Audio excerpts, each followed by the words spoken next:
All right. Welcome to the Viking Age podcast, the official podcast for the vikingage.com. I'm your host, Adam Patrick. I'm the lead writer and editor of the vikingage.com. I'm joined, as always, by my co-host, Mr. Chris Schad.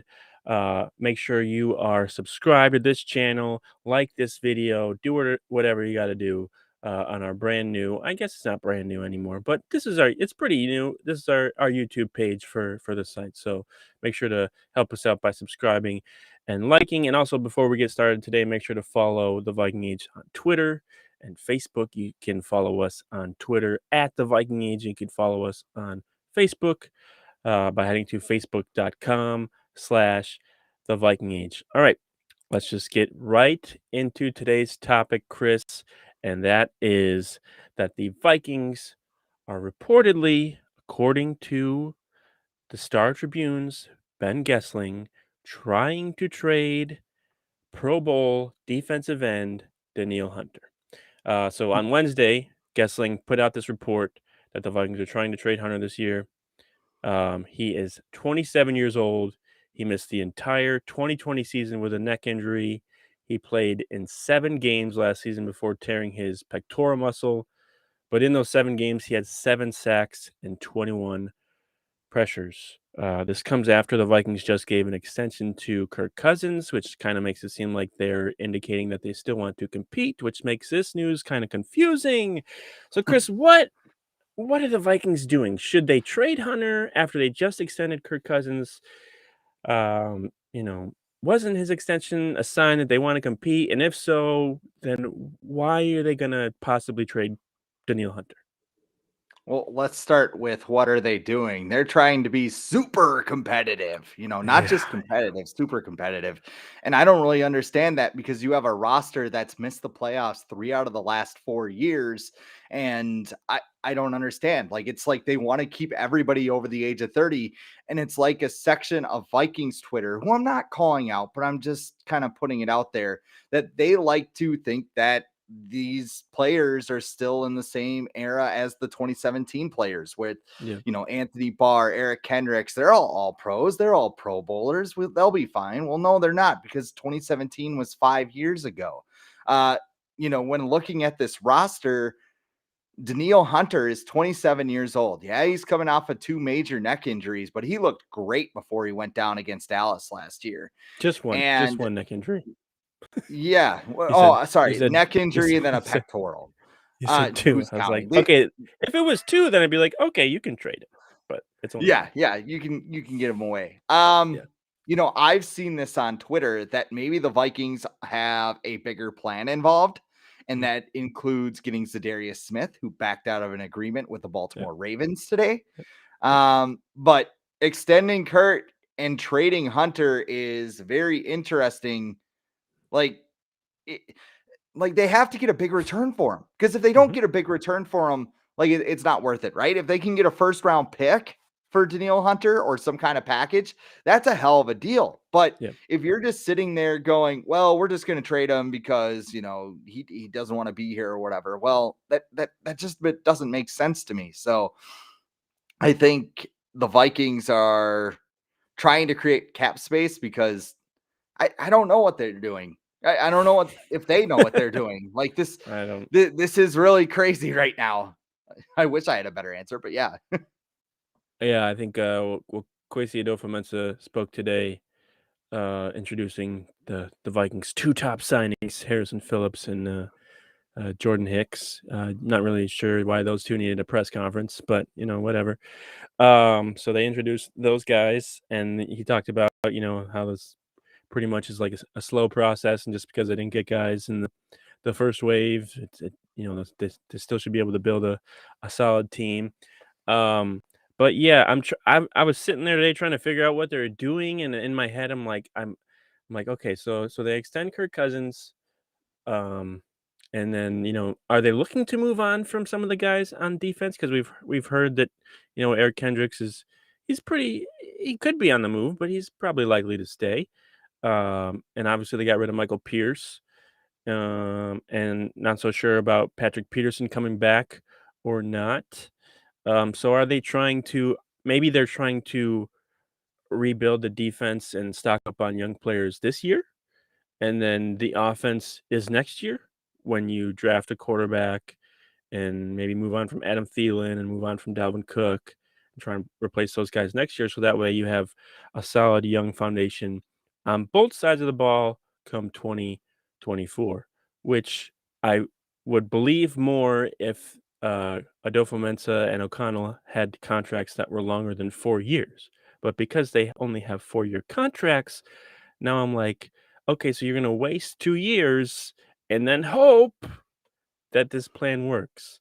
So, yeah, I don't know what they're doing. I do think oh, I was gonna ask you, like, is this more of a sign that Hunter wants out than the Vikings? I think that if the Vikings are smart, they would wanna keep Danielle Hunter around. I'm sure he wants to get paid more, and he's pretty aware that the Vikings probably can't give him what he wants, so he might wanna They, go somewhere where he can get paid. they could just see the writing on the wall with the contract negotiations because I'm Yeah, sure they've talked about a new deal. I mean, that would be another way to smooth the cap. yeah, They could just snap their fingers, and I believe they'd clear. I think it's like 11 to 13 or 13 million. I don't know why those two numbers are in my head, but they could clear a very significant portion of cap room by just turning this $18 million bonus into I think it's signing bonus, yeah, So there are avenues to do this. I mean, I think you're right. I think this is a thing where Hunter may just want out. He may want a fresh start. I mean, the last 2 years for Hunter haven't been great. I mean, you have the no, injury. Mike Zimmer comes out, calls it a tweak. That whole thing might be why Eric Sugarman is no longer here. And for Hunter to get hurt, I mean, remember when they asked Mike Zimmer after he tore his pectoral, like, hey, how's Hunter doing? Have you done it? Is he in good spirits or whatever? Zimmer's like, well, I haven't talked to him. It's like, what? Like, it's crazy. He didn't have that relationship with anybody on his defense, really. Like Eric Kendricks even was just like, yeah, I didn't have a good relationship with Zimmer. It's mind blowing to see how everything went. So maybe Hunter's just like, I'm sick of being in Minnesota. I'm sick of yeah, being with these guys. Like a lot of the culture, yeah, there might be new faces at the top of it, but I mean, are we going to win? Am I going to get paid? Like this is all business decision by Danielle Hunter. So I could very well see this be that Hunter just wants out. But I also think that, the Vikings got to make some kind of move. Like, not everybody can come back no, because no, you're going to go 8-9 or 9-8. And that yeah, shouldn't be the bar. It no. should be higher. But of course, Should be. what do you think about people saying that the Wilfs are getting in on this? Because I've I heard agree. that a lot. I And don't even know if it's necessarily them. There's a yeah. guy in the front office who he's the COO. His name is Andrew Miller. He came over Mhm. from the baseball world. He was with the Blue Jays and the Indians. He worked on the business side of the ball, but I read earlier today, uh, it was like a transcript for a podcast, and he mentioned how he wanted to be a GM. Um, and when he was with the now formerly Indians in Cleveland, which are now what, the Guardians? Yeah, Guardians. Yes. And the Blue Jays, he was there for 14 years between those two teams, and they made the playoffs 3 times. 3 out of 14 years. That's not a good percentage. And the word is that he's had a pretty good influence on a lot of the decisions, at least in the front office, that the Vikings have been making so far. And I'm wondering if Kirk Cousins staying has something to do with that as well. And he got here in what 2019? I think so because that's when Kevin Warren left to go be the Big Ten commissioner. Yep. So the last 2 years, kind of similar problems where we're trying to patch things up here to just stay competitive instead of, biting the bullet or whatever and breaking things down and not even starting from scratch, but like getting rid of the terrible contracts, not extending players that shouldn't be extended, and just build from that. But instead, we're trying to like tiptoe this line of being competitive and avoiding disaster? Is it because the Wilfs are afraid that if they put a team together that, you know, doesn't have a lot of star players, like the people aren't gonna go to their stadium? Like, is that a fear of theirs? Because I know ticket sales are part of the revenue, but, like, I don't think they're that large of a part of the revenue. Um, so I don't know how much that influences it, but, yeah, I think the Wilfs are, and I've heard that maybe they're trying to overcompensate because of how everything went down between Zimmer and Spielman, like, their relationship just plummeted, and then ownership didn't really know that, because they're in New Jersey and they have all these other ventures that they're, dipping their toes in, so maybe they are overcompensating. Um, but yeah, it's weird because, like, okay, extend Cousins and then trade Hunter. Like like and people a lot of people have brought up like, "Well, Danielle Hunter's only played in 7 games the last 2 seasons." Yeah, because he had freak injuries and, like, you're gonna get hurt in football. Adam Thielen's been hurt a bunch the last 2 years. Dalvin Cook's been hurt a bunch the last, 2 years. Harrison Smith's been hurt a bunch the last 2 years. Like, this is football. Eric Kendricks has been hurt a bunch. Like, this is football. Like, yes, he did not play for what, 2/3 of the games the last few year or last 2 years, but before that, he played in, like, every game. So, I can't see I'm not gonna label him as, injury prone now because he missed because if you miss a couple games here, a couple games there, injury prone. If you're missing big chunks, those are not common injuries. That's like big injuries that aren't the likelihood of those probably aren't going to happen. So I'm not going to label Danielle Hunter injury prone. He's also 27. I think his upside, especially as a pass rusher in this league, where we just saw like the entire AFC West invest in top pass rushers. Uh, Having someone like Danielle Hunter is an incredible advantage, especially when you're trying to improve your defense, which has been pretty bad the last 2 years without him on the field. So if they do move on from him, um, where do you think he might go? Because I'm looking at the Giants because of Andre Patterson. That seems like an obvious connection. I do think maybe the Cowboys because they just lost Randy Gregory and Danielle Hunter's from Texas. So those are the 2 teams I would keep an eye on. Are there any other ones? Maybe the Browns? No, not I don't know. Baker Mayfield for I mean, Danielle Hunter? the Chiefs have been tossed out there. I mean, Yeah. there's no Yeah. real team that I can point at right now and just go, "Oh yeah, that's a suitor." I guess I Well, wanted to kind of go back and I wanted to touch on what you were saying about being injury prone just a couple of yeah. minutes ago. That you know people were all over Dalvin Cook when he started too, and like, oh, get him out of there. He's made of Mhm. glass. That's always my favorite one. Like Byron Buxton of the Twins is another player that people will be, oh, put him in bubble wrap. He's a wuss. He won't go out there and play. And then now those same people are like, well, you can't trade Dalvin Cook. Like he's a top 5 running back. You can't trade him. It's just like, you know, it happens. Matthew Stafford was injury prone at the beginning of his career, and then he stopped getting hurt, Yep. and now he's got a Super Bowl ring, one more than Kirk Cousins, Yep. by the way. I just want to throw that out there. Every team could use another pass rusher, and especially a guy like Hunter, who's got 60 and a half career sacks. He's already 5th all time since 1982 and 9th all time in franchise history, according to Pro Football Reference, who went back and looked at everybody with the sacks. It's It's pretty really good. interesting to see who it'll be. Yeah. So yeah, I Yeah. I, I don't know. I mean, who's got the surplus? Do you think he will get traded? Um, no, but I just got some breaking news. It's not Vikings related. What? The Packers are trading Devontae Adams Oh, what? to the Raiders. I just saw it too. Wow. What? That's good for the Vikings.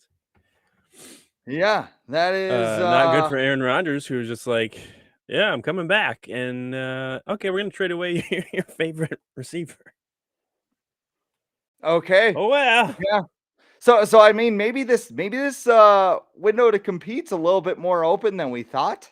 I'm sorry to bust in and like just blow up the outline, but I mean, Oh, no, the yeah. Vikings are sitting there going, okay, like maybe we should compete, and maybe I don't know, like people talk at the combine and they Mhm, kind of go like, hey, this could happen and that could happen. mhm. Maybe the Vikings knew something about the Packers wanting to trade Adams. And then that's why they Yeah, extended Kirk, and that's why they're doing all this because they figure the window's open, which I hate because I have bigger aspirations than just getting to the NFC North. yeah. But I mean that is a seismic move in the NFC North, and especially Where'd he go one for? that is huge for Vikings fans. What did he get traded for? Let's see. The Raiders traded their first round pick this year and another draft pick that's unlisted. Hey, that's really good for the Vikings who have Cameron Dantzler and Chris Boyd as their top two corners. So that'll be helpful when they go against the Packers this year. Um, wow, that's a big trade. That's because he said he wasn't going to play on the franchise tag. So um, No, it turns out he was not. he's not. He's definitely not for the Packers. Which Yes. I don't blame him because what we're going to talk about it, but Christian Kirk just got 18 million a year, and he's never had a Yeah. 1,000-yard season in his entire career. So yeah, I don't blame Devontae, and I believe he was college teammates with Derek Carr, so those two get to reunite in Las Vegas, and the Raiders, and they got Chandler Jones too, so they're making move. That AFC West is getting. Oh my god, you got Russell Wilson in there. You already had Patrick Mahomes, you had Justin Herbert. Chargers traded for Khalil Mack. They added JC Jackson and a bunch of guys in free agency.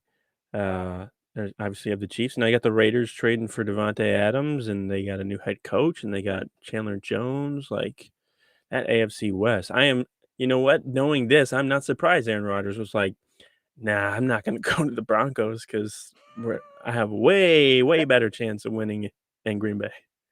That division is an arms race. Like Denver Yeah. getting Russell Wilson, and then now you have the Raiders getting Devontae Adams. The Chargers got Khalil Mack. I think the AFC West is going to go hard after Danielle Hunter, and maybe Yeah, maybe like the Chiefs do go now go after Danielle Hunter now. Yeah, I could see that. benefit of the doubt here. If Quasi's smart and he just wants to get away, excuse me, Quasi. If Quasi is smart and he just wants to get rid of him and kind of put this plan into motion, leverage the entire AFC West. Just like, hey, well, I was going to say Denver just lost Von Miller, but they just traded all their picks for Russell Wilson, so that's not really something. And Yeah. Von Miller was on the Rams anyway, so I don't I know what I'm take talking I about. take a But 2023 first. Did they trade away their first for next year too for Wilson? no, but yeah, I would take a 2023 first. For sure. Like George it's Payton, going to get him on be the phone. if you got a shot at Bryce Young or CJ Stroud or whoever pops up, sure. Yep. But yeah, Yeah. I right now I feel like whoever finishes last in that division could easily win like probably at least 3 of the 4 divisions in the NFC. The way that those teams are stacking up right now. Like it's getting yeah, ridiculous. And like it's going to be fun to watch yeah, too. yeah. Like from an overall football fan perspective. Yeah, and that's just one division in the AFC. You still got the Bills and like the Patriots aren't terrible. I know the Jets added a bunch of players this offseason. Not to say that the Jets are going to be amazing, but they might be able to be a little competitive. Then of course, you got the Steelers and the Ravens and the Bengals who just went to the Super Bowl. Titans, like that whole AFC. Like I am not surprised that Aaron Rodgers was like, you know what, I'm gonna stay in Green Bay. I'm gonna stay right I'm here. gonna play the Lions twice a year. I'm gonna Yeah, play the yeah, Vikings twice a year. yeah, Like, oh, the yeah, Bears are stripping down. Yeah, okay. yeah. The All team he he's gonna play the team that he owns twice a year, the Bears. all he's Uh, got to do is beat wow, Tom Brady, basically, pretty much and Tom Jimmy Brady Garoppolo. and But the Rams, I guess. yeah, Who's not not the Cowboys? They're not like yeah. That's maybe the Cardinals if they can like figure out how to not collapse at the end of the year. because they were pretty good at the beginning of last year, but then things kind of crumbled. All right. Wow. Okay. Our Devontae brains are Adams. totally like melted after that news. Devontae Adams to the Raiders. Thank you. Thank you for that. This is a good day. I feel like this is a good day. So apparently it was the last dance for Devontae Adams and Aaron Rodgers last year when they posted that graphic. So they were not wrong about that. All right. Moving on Remember, to I just want to say okay, go one ahead. more Go thing. ahead. Remember when Okay. Odell Beckham got trashed for like choosing like what was the quote? I think Adams even said it. He's like, "Well, screw you. You chose whatever, sunshine and money over Yeah. winning." And then Yeah. Odell Beckham won a Super Bowl. So Yeah. that's pretty entertaining. Now Devontae Adams is choosing money over a Super Bowl. So I don't know, maybe he learned his lesson. He's like, maybe he was up to something. I don't know. I don't know about you, but That salary in Bitcoin. I'd rather live in Vegas than live in Green Bay. I mean, that's not a For hard at all. sure. It's Yes. not Yes. it's not a and I believe the taxes are very nice in, Vegas. Income tax is non-existent, I believe. So that probably helps as well.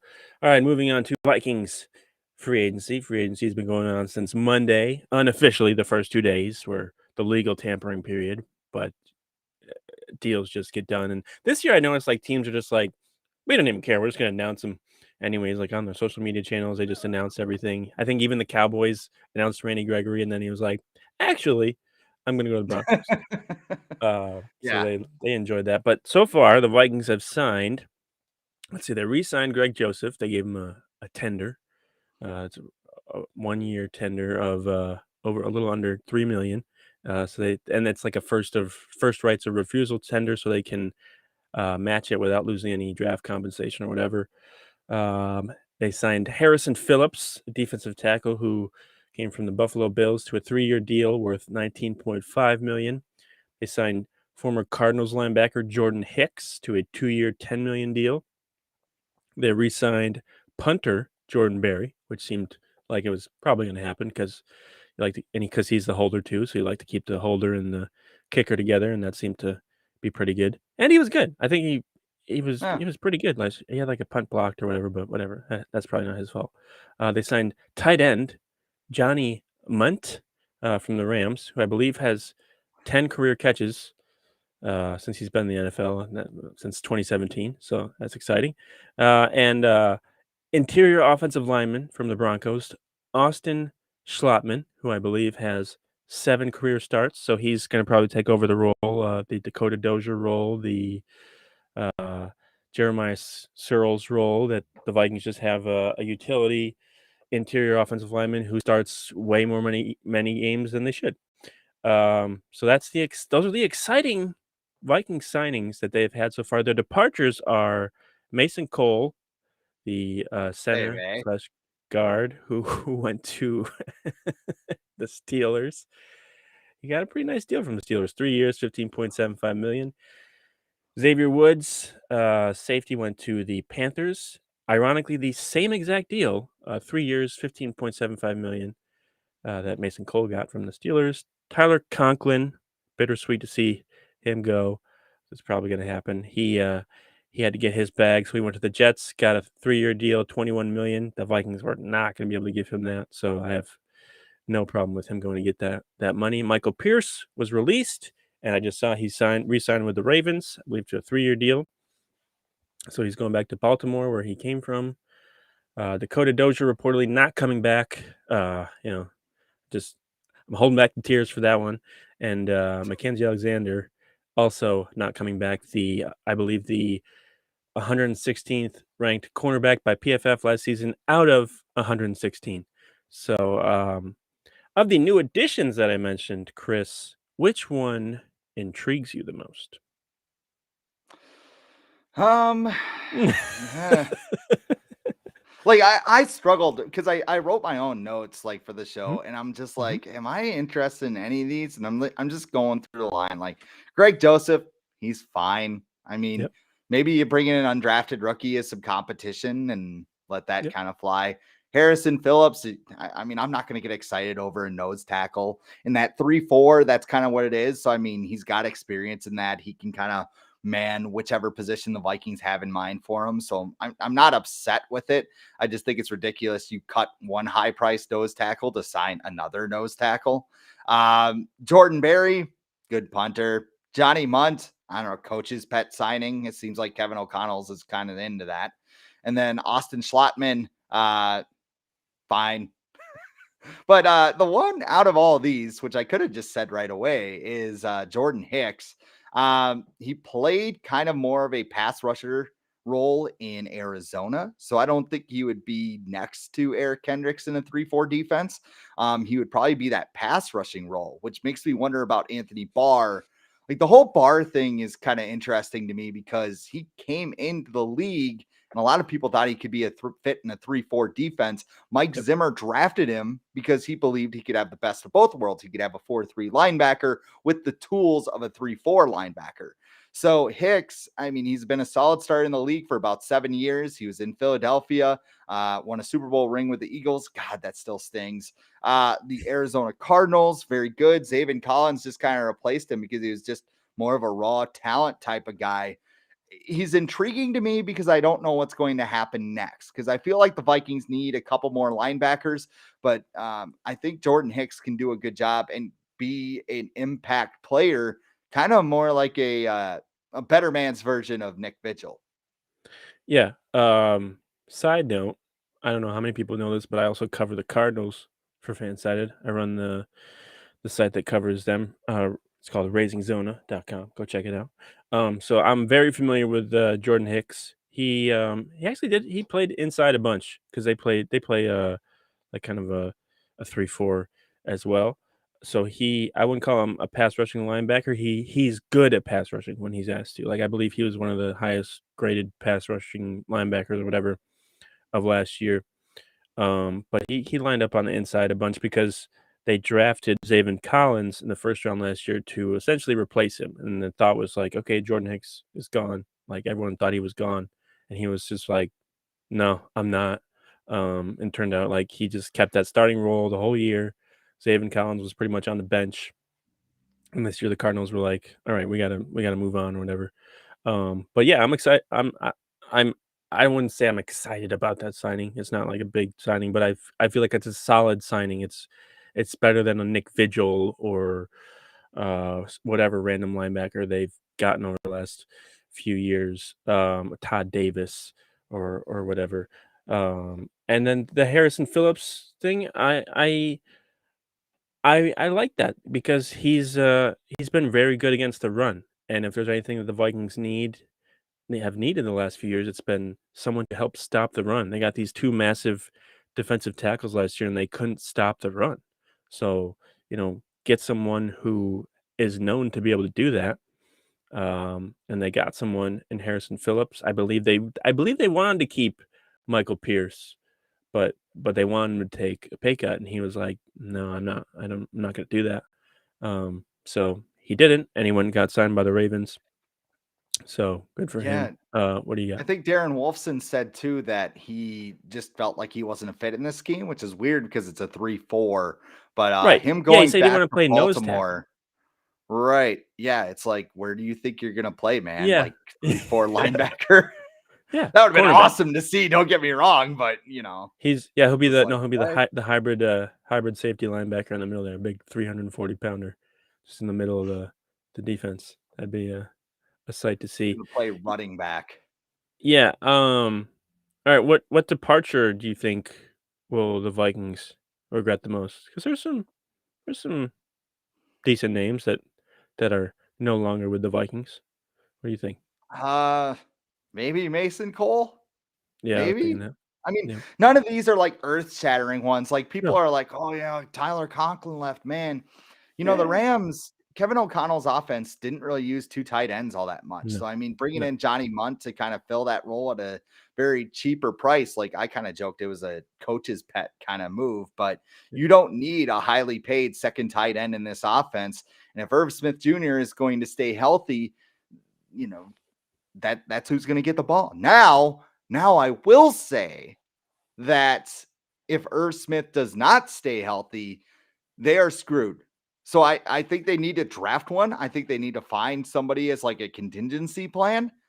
Don't re-sign Chris Herndon or trade a 4th round pick for somebody like Chris Herndon because we cannot handle that anymore. But I think that the Vikings need to look in the draft class for this tight end too, and just have him be that backup, like a receiving tight end. Maybe you can develop him a little bit because if Irv Smith gets hurt again, like we talked about the difference between injury prone and like just prone to injury, like that would be Irv Smith if he gets hurt again. So yeah, Yeah, I guess on that list, I'd say Conklin more. I kind of talked myself into that one. and I know they already signed Johnny Munt, so I don't know how many more free agent tight ends they want to sign because that's a big name. Um, but there's still some decent free agents out there that they can probably get for cheap as well. I know Gerald Everett probably going to be a little more pricier, but he worked with Kevin O'Connell in 2020 when he was with the Rams. He was with the Seahawks last year, and he was pretty good as far as the tight end goes.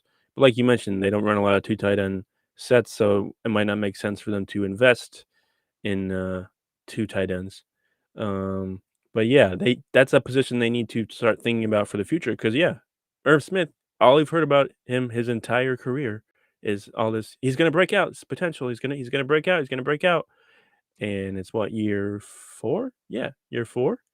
And we're still waiting. So And I know too, he's like the Danielle Hunter of the offense. I think he's only like 23 somehow. oh Like yeah, he's very young. I don't think it's 23. I think it's 24. 23, my math would be Yeah. horribly off. He'd be like 19. But I think that, all these injuries kind of add up. So you're talking about a guy that's explosive and a receiving tight end. Like you have the knee injury, you have the back injury. I think there was an injury in year 1 too. Like those things add up I think he and had a take groin away injury, your right? explosiveness. Yeah. Didn't Yeah. he injure his groin after he celebrated a touchdown? I feel like he did. I don't know what that means. I Oh, mean, here you that go. might mean you Here's might be a one. little, Here's one. oh This my, guy. get the, I'm not He's even in gonna say Minnesota it. all the time. I see him going to the Timberwolves games, like every Timberwolves game. Kyle It's right Rudolph is there. what It's Johnny right there. Munt is right now. Yeah. Just and Hey, and we listen. know he doesn't like blocking. He's said that before. I mean, No. I really think Zimmer held him back in New York last season too. Still got a lot Zimmer of did. game left. Kyle Rudolph. Zimmer held Yeah, them back in New York. it's all Zimmer's fault. Everything is Zimmer's fault. That's Like what that's what price of the gas, Zimmer's fault. Yes, groceries. like Zimmer's fault. groceries, Zimmer's fault. Like case price of beer, Zimmer's fault. I wouldn't be surprised if they did bring Kyle Rudolph. Would have to be for the veteran minimum, but I also wouldn't be surprised if they didn't bring him back because this is a new regime. At the same time, we don't really know what they're doing. Oh, I didn't mean to click that, but we can answer this. Um, Sure. let's see. Adam Thielen's contract, his status, his trade value. I think they're trying to restructure his contract. Anthony Barr, is he gone? I would probably say so. And Yeah. interior offensive line, I think we talked about a little bit with Schlotman, um, and Mason Cole leaving. Obviously, The they one need to thing bring somebody in. But yeah, they need to the bring one somebody thing in. I the one thing I don't want them to do is take Tyler Lindenbaum at 12. I will lose my mind because like every draft guard that they've drafted just has this stupid story with him. Like Lindenbaum, he's very, very good. I don't want to like shortchange him or anything, but he was like, he pinned Tristan Wirfs in wrestling. Okay, Pat Elfline worked with concrete in the summer, and everybody's like, he's gonna be good because he's got strong hands. Well, it doesn't matter. You can't hold a guy. It's not like you can have a death grip on him. Ask Yeah, Oli Udo how that works. Like yeah, every guard, they've tried literally everything as far as this guard benches this guard pinned Tristan Wirfs, this guard won a street fight in the back alley somewhere. I don't care. Can he play guard? Can he be a functional pass blocking guard? And all these guys that went off the board, I think it's 9 out of the 10 that are now off the board. It's just like, I don't understand. I kind of do because they have no money because they extended their mediocre quarterback. But at the same time, don't go into the draft being like, well, I guess we need a guard. No, no, no, no, no, no. And maybe Wyatt Davis is good. We don't know that either. But end of rant. Sorry. yeah. And important thing to note, they're gonna have the same the same scouting staff for Oh, this draft that they've had with Rick Spielman because they're probably not gonna get rid of anybody until after the draft. Yeah, come on, Viking Jerome. He's campaigning for Kyle Rudolph. Get him in there. Come on. catch and follow or far or Hey, right there. he had that one-handed catch in Dallas He on that he Sunday always night has game. a one-handed. He has like one big catch. So he's like, look at Kyle Rudolph. He's a flashy receiver. It's like, all right, yeah, okay, yeah, nice catch. I'm like the one guy in Minnesota who hates Kyle Rudolph. I'm not afraid to admit it. Like there is certain like I don't like Adam Thielen. Like I should have my Minnesotan Yeah, I card don't. revoked. But I'm I mean, yeah, I'm not the no, no, I don't like him either. like he's Like, not my favorite player. He's very good at football. Don't get me wrong. I oh mean, yeah. he's very good. I just think I think there's some other things with that There's Mr. a little Thielen. yeah, But there's a lot of yeah, there's a lot of side things. Yes, I agree. Moving on.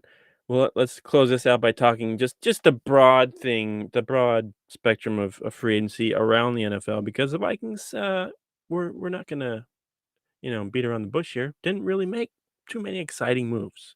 So we're gonna talk about some teams that actually did make exciting moves, including the Raiders, who just traded for Devontae Adams, in case you're just joining us and don't do anything but watch this podcast. Um, but it's been going on the last 4 days. We've seen a ton of money thrown around, mostly by the Jaguars. We've seen some pretty big names switch teams. You got Von Miller going to the Bills, J.C. Jackson to the Chargers, Chandler Jones to the Raiders, and Allen Robinson signed with the Rams today. So he finally gets out of Chicago, right when they're trying to have a quarterback there. So that's good for the Bears. Um, so most surprising signing so far. What would you say if looking at everything that's happened so far? What would you say is the most surprising?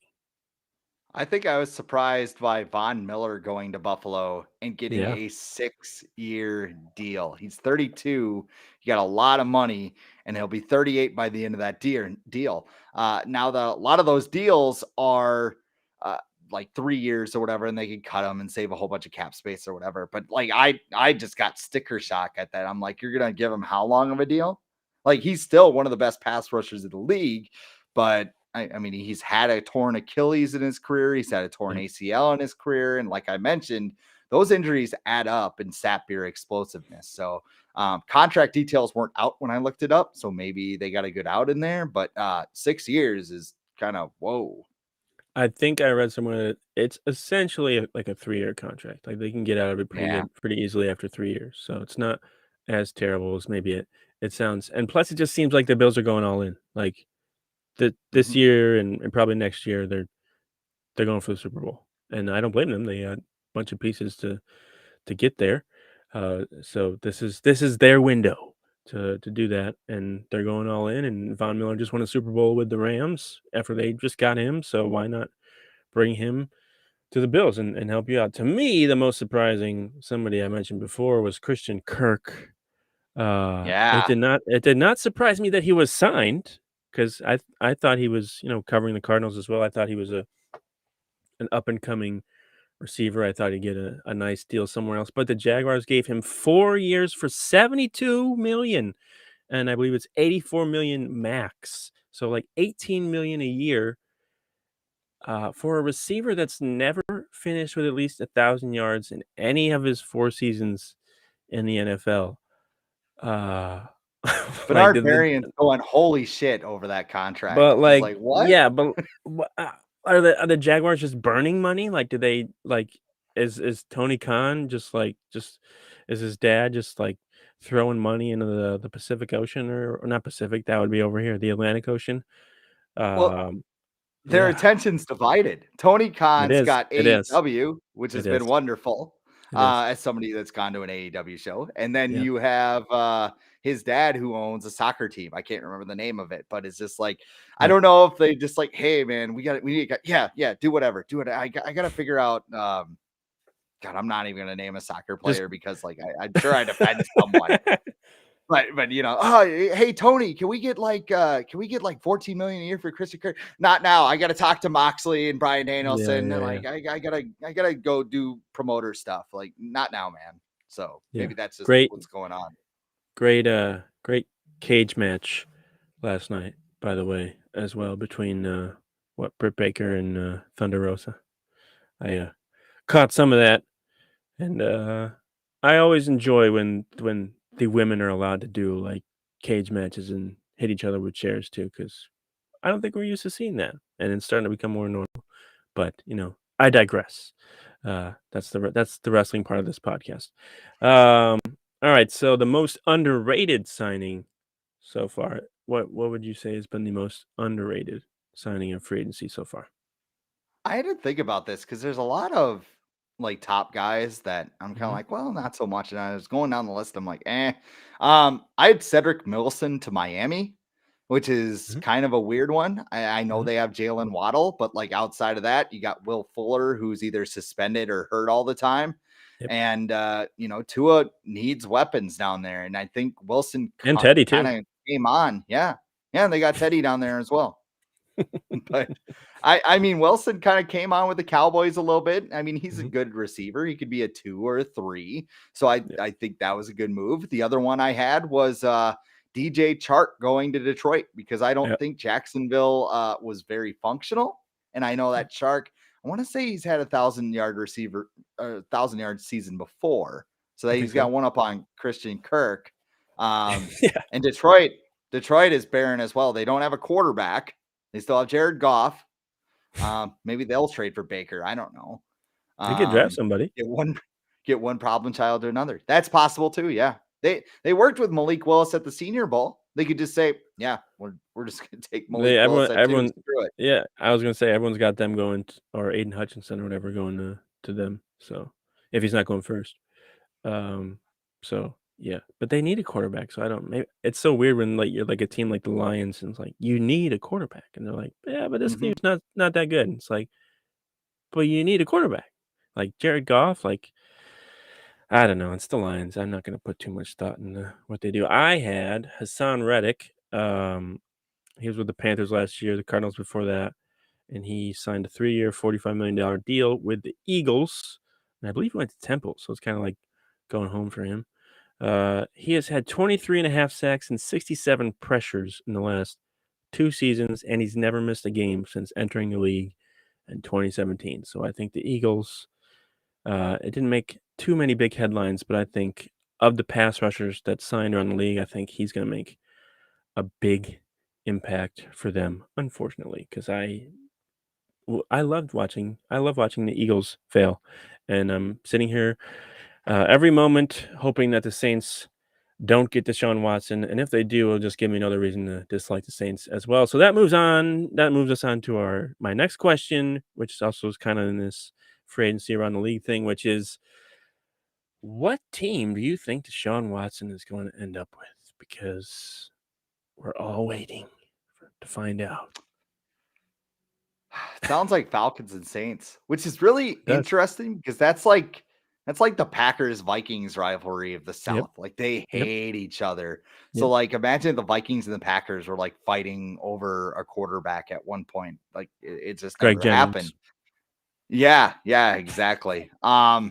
just like it. I don't know. Like it there's just a weird stench about it. I'm thankful he didn't come here because that would have been an uncomfortable conversation to have.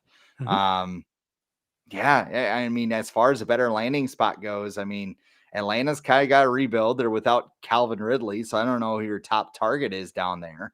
Then Kyle you Pitts. have the Saints, who are who? Kyle Pitts, tight end. Oh yeah, I suppose. Um, and Yeah, then they you don't have have the a lot. Saints who are in salary cap hell. Yeah, Um, they got yeah, Alvin Kamara. and a lot Yeah. of people are mad in Saints and Uh, Atlanta territory yeah, right and the now. other team is So considering is or that was in the makes running that sense. technically hasn't still been eliminated, I believe, is the Panthers. They're all in the same division. So Yeah. the thing that annoys me most about him is just that he gets to pick where he goes. Um, Yeah. I don't like that. I don't like that he he gets to pick. I don't care if he was in charge of anything or whatever. It's not a good situation. Whatever team he goes to is gonna have a lot of explaining to do to their fan base, whether they like it or not. Moving on to someone who is a little less polarizing, but still polarizing, Baker Mayfield, who requested a trade today from the Browns, and then the Browns promptly said, "Too bad, we're not going to trade you." But who knows what could happen? Because Baker Mayfield was pretty much like, "Well, this relationship is ruined, so just get rid of me because I'm not going to play for you anyways." So where will Baker Mayfield play in 2022? Detroit? Oh wow, I don't know. Like, actually, I do. So Detroit's a good one because they yeah, could look to get rid of Jared Goff, and maybe yeah, that's what they do. I mean, I'm sure Cleveland's not thrilled about Jared Goff. Um, they could trade him to the Panthers, but yep, I mean, the Panthers don't have many draft picks. But nope. I like, what do you think Baker fetches? I don't think he fetches a first rounder. I think he I saw probably something fetches today. like, I think Josina Anderson threw it out that someone told her like a second or a conditional third that turns into a second, depending on whatever he does next season. And I was like, yeah, I could see that. he'd be good Um, enough for the Panthers. Yeah, and you got to watch out for whatever team loses out on Watson. So I think maybe he's he'll going to land this. in the South too. I think he's going to the Seahawks. I think Pete Carroll's Oh, probably one of the few people in the league who can tolerate him. Um, and Seahawks fans just rally around who's ever on their team. They don't really care. They'll you could be the most terrible, annoying person in the world, and they'll love you because you're on the Seahawks. So I wouldn't be surprised. There was a rumor that the Vikings had an offer on the table from the Browns that involved Baker Mayfield, and he has 1 year left on his deal. It involved Baker Mayfield and Kirk Cousins. Would you have been okay with that deal happening? yeah. I mean, it's all about salary cap. I mean, the way I would have done this is I would have taken a step back in 2022 and taken a step forward in 2023. I don't think a lot of the people who kind of, all right, let's run it back. Well, no, like I don't think you take a step forward. And I could be proven wrong by Kevin O'Connell, but I just think that if that deal was there, especially if there was a first rounder attached to Baker, um, I think that was a deal the Vikings should have took, but I don't know. It depends who's pulling the strings here because I don't think anybody knows really who's the Mm, puppet master here. yeah, one day we'll find out in a athletic article or something. Somebody will reveal it. Um, yeah, all right. So, I would have been okay with that too. But and then I saw some people after Baker asked for his trade or whatever that maybe the Vikings could still trade Kirk, and that's not going to happen because he's got a no trade clause. He can just say no to just about everything, unless the other team is going to offer him probably like $100 million because he just got a coach in Kevin O'Connell who has a framed jersey of him in his office, uh, who he campaigned to get to the Vikings, and it's clear that ownership wants him in Minnesota. So I don't see Kirk Cousins vetoing his no trade clause until his contract runs out. So any sort of I would be shocked if he did that. Uh, so any any idea of Baker Mayfield going to the Vikings is extremely unlikely. Would you agree? Yeah. I mean, they just locked him into an ironclad contract. The coach has a signed autographed Kirk Cousins jersey on his Yeah. wall. Like, You think he has his rookie card too? probably. I don't know. It's probably got like a shrine somewhere as far as I'm concerned. I don't Yeah, It's so funny. The honeymoon period is like over with Quasey and O'Connell because it it's just definitely like is. the collaboration. We collaborated. We did this. We did. It's like, all right. We get it. We get it. Yeah, You're talking. Like, I don't know if it's like in your contract, you have to say collaboration 8 times each press conference. Just like yeah, he's like wrapping up there. Mark Welch standing there like, I don't know. I gotta count 7 on my hands. I don't know, man. yeah. Gotta say it Collaborate. 3 more times. Walk out. Yeah, Right meow. yeah. But I think this regime is heavily emphasizing that the GM and head coach actually do communicate now. So they just want to make sure everyone knows that they do talk to each other, whether it's through text message or even just saying hello in the hallway. They do talk to each other. And that is way more important than winning football games. So, uh, Yeah. all right. Thank you everyone for joining today. That's going to do it for us. If you haven't already, make sure you subscribe to this YouTube channel, hit the like button on this video, help us out. Make sure to follow the Viking Age on Twitter and Facebook. But until next time, Chris and I will talk to you later. Bye.